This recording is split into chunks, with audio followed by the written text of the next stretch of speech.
আজকে আমার ঘুম থেকে উঠতে এতটাই দেরি হয়ে গেছে যে আজকে মোটামুটি সব খাবারই গরম। তাই মা অফিস যাওয়ার আগে প্রথমেই যেটা করতে হচ্ছে সেটা হচ্ছে ভাতটাকে আমি এখানে ঠান্ডা হতে দিয়ে দিচ্ছি। ভাতের ধোঁয়া দেখেই বুঝতে পারছেন যে কিরাম পরিমাণে ভাতটা গরম। সেই জন্য ভাতটা একটু চালিয়ে দিই, দিয়ে ফ্যানটা চালিয়ে দেবো যাতে মায়ের খেতে সুবিধা হয়। এখানে ভাতের সাথে আগেই দিয়ে দিয়েছি উচ্ছে আলু ভাতে, আর এখানে দিচ্ছি আমি পটলের একটা নতুন রেসিপি। এটা আপনারা আমার চ্যানেলে পেয়ে যাবেন। এই থালিটার সাথেই আমি সেটা রিলেটেড ভিডিওতে দিয়ে দিচ্ছি। এর সাথে দিয়ে দিচ্ছি পাতি লেবু। মা পাতি লেবুটা খেতে খুবই ভালোবাসে। এর সাথে দিয়ে দিচ্ছি 4টে পেঁয়াজি, মানে একদম ছোট্ট ছোট্ট করে পেঁয়াজি, যেটা ডালের সাথে খেতে দারুণ লাগে। এর সাথে দিয়ে দিচ্ছি লেজা, কারণ মা লেজাটাই খায়। বাড়ির সকলের জন্য মা অন্য পিসটা রাখে আর নিজে লেজাটা খায়, সেই জন্যে অন্য পিস দিলে চেল্লামিল্লিও করে, যার জন্যে লেজাটাই মাকে দিলাম। আর এখানে হচ্ছে ডাল। মানে আজকে এত দেরিতে উঠেছি যে বেশি সেরম কিছু বানাতেই পারিনি।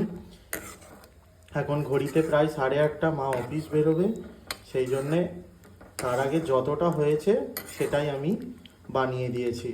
এটা ওই কালো জিরে পেঁয়াজ রসুন ফোড়ন দিয়ে আলু দিয়ে পাতলা পাতলা মুসুরের ডাল। এটা কিন্তু খেতে দারুণ লাগে।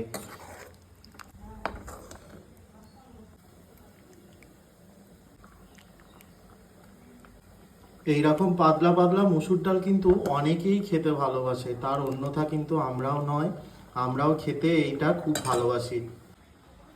ব্যাস রেডি হয়ে গেল আজকে মায়ের ব্রেকফাস্ট লাঞ্চ যাই বলুন সেই থালি। অফিস যাওয়ার আগে আজকে বেশি কিছু বানিয়ে দিতে পারিনি, যতটুকু বানিয়ে দিয়েছি ততটুকুই ব্যাস। এর থেকে বেশি আর বানানোর সময় পাইনি, কারণ ঘুম থেকে উঠতেই তো দেরি হয়ে গেছিল।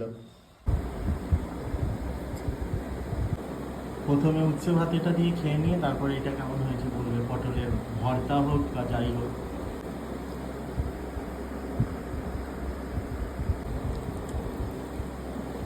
খেয়ে বলো এটা কেমন হয়েছে।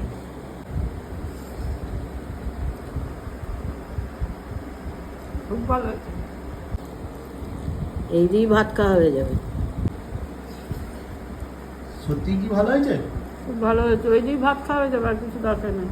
আচ্ছা, শুনে নিলেন তাহলে। একবার সকলে রেসিপিটা দেখে ট্রাই করবেন বাড়িতে।